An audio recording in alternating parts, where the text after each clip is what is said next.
The one thing everybody in my family agrees on for breakfast is this deep dish breakfast pie. I make my own pie crust, but you can always buy from the store. I do sometimes too when my kids are getting that itch for one of these pies.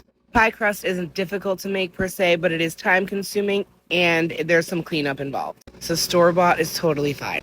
My husband got me this dough sheeter for my birthday because he always buys me stuff to make pies, but a rolling pin works just fine. It is in my top 3 favorite things to do. And I really stopped making them when we lived in Florida because our kitchen just wasn't big enough and we didn't have the counter space. My recipe is for a deep dish pie. If you're using a regular pie tin, use half of what I'm using. I have 10 eggs in a bowl and I'm going to go in with a half a cup of sour cream and also a half a cup of cottage cheese.